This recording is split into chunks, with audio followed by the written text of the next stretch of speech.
ما نه مخکې همایون خان تفصیلي خبرې وکړې. که تاسو وګورئ نو 8 تاریخ باندې انتخابات دي. مختلف خلک په تاسو ته راځي، ووټ په تاسو نه غواړي، خو موږ به دې ته ګورو چې څوک زموږ علاقه آبادولی شي، څوک زموږ د علاقې پسماندګي لرې کولی شي،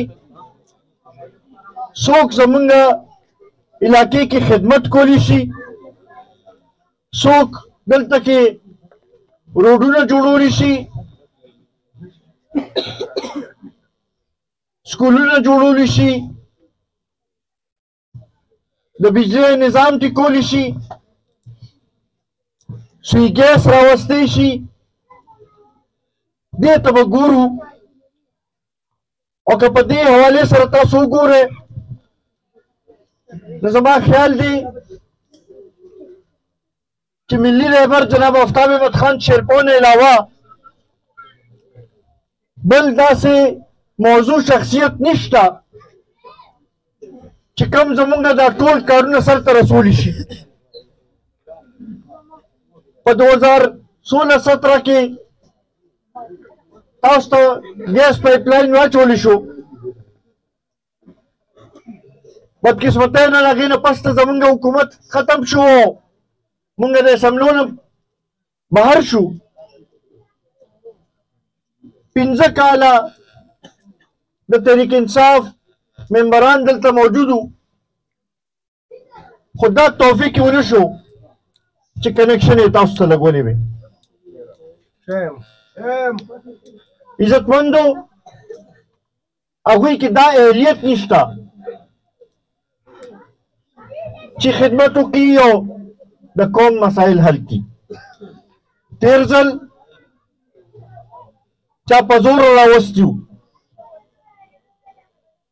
خو هغې خلکو ته پته ولګېده چې که په زوره څوک راولي او په دې کرسۍ باندې کښېنی نو دا د هر چا د وس کار نه دی دا خدمت کول.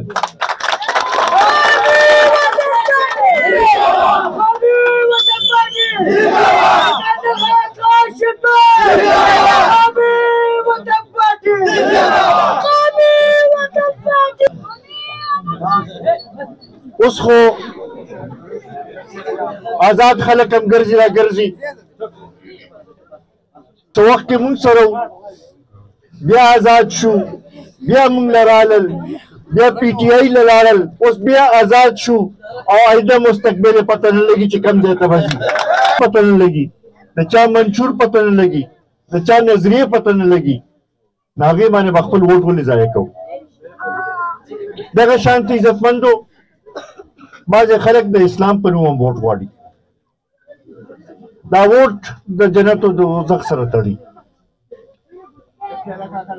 که داسې وې بیا خو دا کار ډېر اسان و، خو بس ووټ په بچولو نور نه د عبادت ضرورت و، نه د عمرو، نه د حجونو، نور دغه ضرورت و.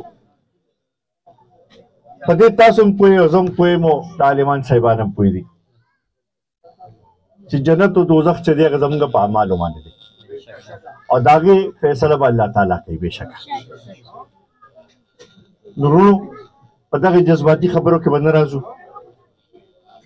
دا زمونږ کور دی، دا زمونږ علاقه ده، زمونږ یو ورورولي ده، یو غم خادي ده.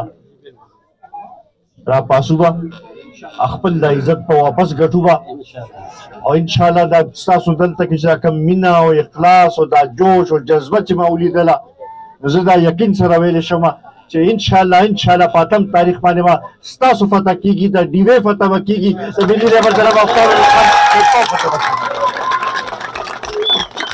او انشاءالله بیا به د ترقۍ دور شروع کېږي. په دې باندې تاسو ته معذرت هم غواړم چې لږ لیټ خو وختي داسې نه پروګرامونه دي او مختلف دغه دي. لا اوس هم دې نه پس توتکۍ کې هم پروګرام دی، هغوی هم په انتظار ناست دي. دا لږ ساعت راتګ به په ډېر څه منظوروی انشاءالله. په 9 تاریخ نه پس بس تاسو د خدمت لپاره حاضر یو او ان شاء الله دا علاقه ول ترکه په لاره وړو